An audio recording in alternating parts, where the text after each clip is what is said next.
ನಮಸ್ಕಾರ. 2026-27ನೇ ಸಾಲಿನ ಪ್ರಾಥಮಿಕ ಮತ್ತು ಪ್ರೌಢಶಾಲೆಗಳ ಶೈಕ್ಷಣಿಕ ಅವಧಿಗಳು ಮತ್ತು ರಜಾ ಅವಧಿಗಳಿಗೆ ಸಂಬಂಧಿಸಿದಂತೆ ಜ್ಞಾಪನ ಆದೇಶ ಹೊರಡಿಸಿರುವಂತದ್ದಾಗಿದೆ. ದಸರಾ ರಜೆಗಳು ಯಾವಾಗ ಇರುವಂತದ್ದಾಗಿದೆ, ಬೇಸಿಗೆ ರಜೆಗಳು ಯಾವಾಗ ಇರುವಂತದ್ದು ಮತ್ತು ಪ್ರತಿ ತಿಂಗಳು ಎಷ್ಟು ಒಂದು ಅವಧಿಗಳು ಬೋಧನೆಗೆ ದೊರೆಯುವಂತದ್ದಾಗಿದೆ, ಬೋಧನಾ ಚಟುವಟಿಕೆಗಳಿಗೆ ದೊರೆಯುವಂತದ್ದಾಗಿದೆ ಅನ್ನೋ ಒಂದು ಅಂಶಕ್ಕೆ ಸಂಬಂಧಿಸಿದಂತೆ ಇಲ್ಲಿ ಜ್ಞಾಪನ ಆದೇಶ ಹೊರಡಿಸಿರುವಂತದ್ದಾಗಿದೆ.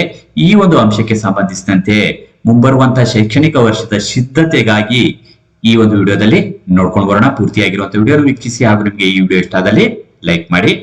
ಕರ್ನಾಟಕ ಸರ್ಕಾರ ಶಾಲಾ ಶಿಕ್ಷಣ ಇಲಾಖೆ ಆಯುಕ್ತರ ಕಚೇರಿ ನೃಪತುಂಗ ರಸ್ತೆ ಬೆಂಗಳೂರು ಒಂದು ಜ್ಞಾಪನ ಆದೇಶ ಸಂಖ್ಯೆ ಈ ರೀತಿಯಾಗಿರುವಂತದ್ದು ದಿನಾಂಕ 9/4/2026 ಹೊರಡಿಸಿರುವಂತಹ ಜ್ಞಾಪನ ಆದೇಶ ಇದಾಗಿರುವಂತದ್ದಾಗಿದೆ.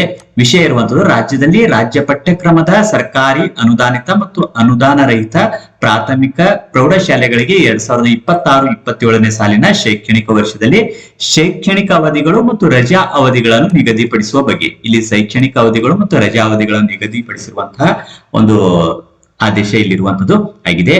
ಇಲ್ಲಿ ಮೇಲ್ಕಂಡ ವಿಷಯಕ್ಕೆ ಸಂಬಂಧಿಸಿದಂತೆ 2025-26ನೇ ಸಾಲಿನ ಚಟುವಟಿಕೆಗಳು ಮುಕ್ತಾಯವಾಗುತ್ತಲಿದ್ದು ಈಗಾಗಲೇ ಮುಕ್ತಾಯವಾಗಿರುವಂತದ್ದಾಗಿದೆ. ಮುಂದಿನ 2026-27ನೇ ಶೈಕ್ಷಣಿಕ ಸಾಲಿನ ಚಟುವಟಿಕೆಗಳನ್ನು ಪ್ರಾರಂಭಿಸಲು ಸದರಿ ಸಾಲಿನಲ್ಲಿ ಎಂದಿನಂತೆ ಅಗತ್ಯ ಪೂರ್ವ ಸಿದ್ಧತೆಗಾಗಿ ದಿನಾಂಕ 29/5/2026ರಿಂದ ಶಾಲೆ ಪ್ರಾರಂಭಿಸಲು ಸೂಚಿಸಲಾಗಿದೆ. ಈಗ ಮುಂದಿನ ಒಂದು ಶೈಕ್ಷಣಿಕ ವರ್ಷದ ಶಾಲೆಗಳು 29/5/2026ರಂದು ಪ್ರಾರಂಭವಾಗುವಂತದ್ದಾಗಿದೆ. ಅದರಂತೆ ವಾರ್ಷಿಕ ಶೈಕ್ಷಣಿಕ ಕ್ರಿಯಾ ಯೋಜನೆಯ ವೇಳಾಪಟ್ಟಿಯನ್ನು ನಿಗದಿಪಡಿಸಲಾಗಿದೆ. ಇಲ್ಲಿ ಶೈಕ್ಷಣಿಕ ಕ್ರಿಯಾ ಯೋಜನೆಯ ಒಂದು ವೇಳಾಪಟ್ಟಿಯನ್ನು ಕೊಟ್ಟಿರುವಂತದ್ದಾಗಿದೆ, ಅದನ್ನು ನೋಡ್ಕೊಳ್ಳೋಣ.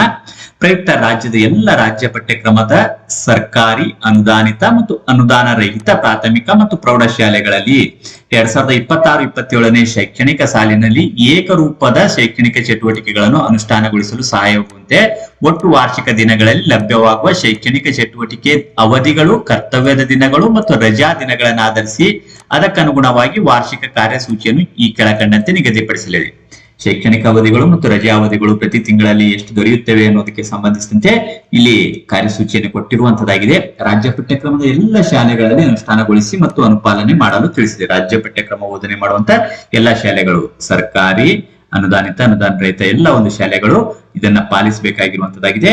ಈ ಒಂದು ವರ್ಷಕ್ಕೆ ಸಂಬಂಧಿಸಿದಂತೆ ಇರುವಂತದ್ದು ಗಮನಿಸಿದಾಗ 2026-27ನೇ ಸಾಲಿನ ಶಾಲಾ ಕರ್ತವ್ಯ ದಿನಗಳು ಈ ಒಂದು ಸಾಲಿನಲ್ಲಿ ಮೊದಲ ಅವಧಿ ಫಸ್ಟ್ ಟರ್ಮ್ ಇರುವಂತದ್ದು ದಿನಾಂಕ 29/5/2026ರಿಂದ ಶಾಲೆಗಳು ಪ್ರಾರಂಭವಾಗುವಂತದ್ದು 2/10/2026ರವರೆಗೆ ನಡೆಯುವಂತದ್ದಾಗಿದೆ.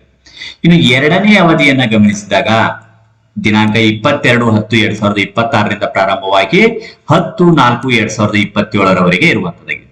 ಇಲ್ಲಿ ರಜಾ ಅವಧಿಗಳು ಬರುವಂತದ್ದು ದಸರಾ ರಜೆ ಯಾವಾಗ ಬರುತ್ತೆ ಅಂದಾಗ ದಿನಾಂಕ 3/10/2026ರಿಂದ ದಿನಾಂಕ 21/10/2026ರವರೆಗೆ ಇರುವಂತದ್ದಾಗಿದೆ. ಇನ್ನು ಬೇಸಿಗೆ ರಜೆ ಯಾವಾಗ ಇರುತ್ತೆ ಅಂದಾಗ ದಿನಾಂಕ 11/4/2027ರಿಂದ ದಿನಾಂಕ 28/5/2027ರವರೆಗೆ ಬೇಸಿಗೆ ರಜೆ ಇರುವಂತದ್ದು. ಮೊದಲ ಅವಧಿ ಇಲ್ಲಿ ಪ್ರಾರಂಭವಾಗಿ ಅದು ಆದ ನಂತರ ದಸರಾ ರಜೆ ಇರುವಂತದ್ದು, ನಂತರ ಎರಡನೇ ಅವಧಿ ಪ್ರಾರಂಭವಾಗುವಂತದ್ದು, ನಂತರ ಬೇಸಿಗೆ ರಜೆ ಇರುವಂತದ್ದಾಗಿದೆ. ಇಲ್ಲಿ 2026-27ನೇ ಶೈಕ್ಷಣಿಕ ಸಾಲಿಗೆ ಶಾಲಾ ಕರ್ತವ್ಯ ದಿನಗಳು ಮತ್ತು ರಜಾ ದಿನಗಳ ವಿವರ ಈ ರೀತಿಯಾಗಿರುವಂತದ್ದು ಆಗಿದೆ. ಇಲ್ಲಿ ಕ್ರಮ ಸಂಖ್ಯೆ ಕೊಟ್ಟಿದ್ದಾರೆ. ತಿಂಗಳು ಮತ್ತು ವರ್ಷ ಲಭ್ಯವಿರುವ ತಿಂಗಳಿನ ಒಟ್ಟು ದಿನಗಳು, ಒಟ್ಟು ರಜಾ ದಿನಗಳು, ಲಭ್ಯವಿರುವ ಶಾಲಾ ಕರ್ತವ್ಯದ ದಿನಗಳು. ಇಲ್ಲಿ ರಜಾ ದಿನಗಳನ್ನು ಕೊಟ್ಟಿರುವಂತದ್ದಾಗಿದೆ, ಶಾಲಾ ಕರ್ತವ್ಯ ದಿನಗಳನ್ನು ಕೊಟ್ಟಿರುವಂತದ್ದು. ಮೇ ತಿಂಗಳು ಶಾಲೆಗಳು ಪ್ರಾರಂಭವಾಗುವಂತದ್ದು. ಹಾಗಾಗಿ ಈ ಒಂದು ತಿಂಗಳಲ್ಲಿ ಲಭ್ಯವಿರುವ ಶಾಲಾ ಕರ್ತವ್ಯ ದಿನಗಳು ಎಷ್ಟು ದೊರೆಯುತ್ತವೆ ಅಂದಾಗ 2 ದಿನಗಳು ದೊರೆಯುವಂತದ್ದಾಗಿದೆ. ಉಳಿದಿರುವಂತಹ ದಿನಗಳು ರಜಾ ದಿನಗಳು ಇಲ್ಲಿ ದೊರೆಯುವಂತದ್ದಾಗಿದೆ. ಇನ್ನು ಎರಡನೇ ತಿಂಗಳು ಅಂದಾಗ ಇಲ್ಲಿ ಶಾಲೆ ಪ್ರಾರಂಭವಾಗಿರುವಂತ ನೆಕ್ಸ್ಟ್ ತಿಂಗಳು ಅಂತ ಹೇಳಿಕೊಳ್ಳುವಂಥದ್ದು ಜೂನ್ 2026 ತಿಂಗಳಲ್ಲಿ 25 ಲಭ್ಯವಿರುವ ಶಾಲಾ ಕರ್ತವ್ಯದ ದಿನಗಳು ಆಗಿರುವಂತದ್ದಾಗಿದೆ. ಇನ್ನು ಜುಲೈ 2026 ನೋಡಿದಾಗ 27 ಲಭ್ಯವಿರುವ ಶಾಲಾ ಕರ್ತವ್ಯದ ದಿನಗಳಾಗುವಂಥದ್ದು. ಇನ್ನು ಆಗಸ್ಟ್ 2026 ನೋಡಿದಾಗ 25 ಶಾಲಾ ಕರ್ತವ್ಯ ದಿನಗಳು ಇರುವಂತದ್ದಾಗಿದೆ.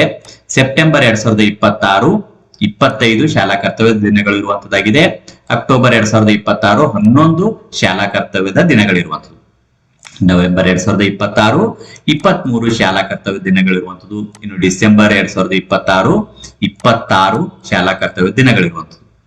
ಇನ್ನು ಜನವರಿ 2027ಕ್ಕೆ ಬಂದಾಗ, ಜನವರಿ 2027ರಲ್ಲಿ ಇರುವಂತಹ ಒಂದು ಶಾಲಾ ಕರ್ತವ್ಯ ದಿನಗಳು 25 ದಿನಗಳಾಗಿರುವಂಥದ್ದು.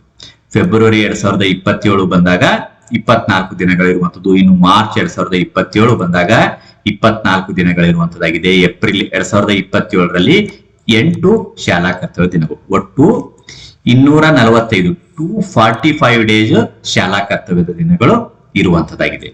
ಇದರಲ್ಲಿ ಯಾವ ರೀತಿಯಾಗಿ ವಿಭಾಗ ಇರುವಂತದ್ದಂದಾಗ ಒಟ್ಟು 245 245 ಡೇಸ್ 2026-27ನೇ ಶೈಕ್ಷಣಿಕ ವರ್ಷದಲ್ಲಿ ಲಭ್ಯವಾಗುವ ಒಟ್ಟು ಶಾಲಾ ಕರ್ತವ್ಯ ದಿನಗಳು 245. ಇದರಲ್ಲಿ ಪರೀಕ್ಷೆಗಳು ಮತ್ತು ಮೌಲ್ಯಮಾಪನ ಕಾರ್ಯಕ್ಕಾಗಿ FA 1, 2, 3, 4 ಆಗಿರುವಂತದ್ದು ಅಥವಾ SA 1, 2 ಪರೀಕ್ಷೆಗಳಾಗಿರುವಂತದ್ದು, ಇವುಗಳಿಗೆ ಎಷ್ಟು ದಿನಗಳು ಇರುವಂತದ್ದಂದಾಗ 26 ದಿನಗಳು ಇರುವಂತದ್ದಾಗಿದೆ. ಇನ್ನು ಪಠ್ಯೇತರ ಚಟುವಟಿಕೆಗಳು, ಪಠ್ಯ ಚಟುವಟಿಕೆಗಳ ಸ್ಪರ್ಧೆಗಳ ನಿರ್ವಹಣೆ ಕಾರ್ಯಕ್ಕಾಗಿ 24 ದಿನಗಳು ಇಲ್ಲಿರುವಂತದ್ದಾಗಿದೆ. ಮೌಲ್ಯಮಾಪನ ಮತ್ತು ಫಲಿತಾಂಶ ವಿಶ್ಲೇಷಣಾ ಕಾರ್ಯಕ್ಕಾಗಿ 10 ದಿನಗಳು ಇರುವಂತದ್ದಾಗಿದೆ. ಇನ್ನು ಶಾಲಾ ಸ್ಥಳೀಯ ರಜೆಗಳು ಇರುವಂತದ್ದು 4 ಸ್ಥಳೀಯ ರಜೆಗಳು ಇರುವಂತದ್ದಾಗಿದೆ. ಬೋಧನಾ ಕಲಿಕಾ ಪ್ರಕ್ರಿಯೆಗೆ ಉಳಿಯಬಹುದಾದ ಕರ್ತವ್ಯದ ದಿನಗಳು, ಇಲ್ಲಿ ಬೋಧನಾ ಮತ್ತು ಕಲಿಕಾ ಪ್ರಕ್ರಿಯೆಗೆ ಉಳಿಯುವಂತದ್ದು ದಿನಗಳು ಒಟ್ಟು ಉಳಿಯುವಂತದ್ದಾಗಿದೆ. ಇವುಗಳೆಲ್ಲ ಸೇರಿಸಿ ಒಟ್ಟು 245 ದಿನಗಳಿರುವಂತದ್ದು. ಈ ರೀತಿಯಾಗಿ 2026-27ನೇ ಒಂದು ಶೈಕ್ಷಣಿಕ ವರ್ಷಕ್ಕೆ ಸಂಬಂಧಿಸಿದಂತೆ ದೊರೆಯುವಂತಹ ಒಂದು ಶಾಲಾ ಕರ್ತವ್ಯ ದಿನಗಳು, ರಜಾ ದಿನಗಳಾಗಿರುವಂತದ್ದು.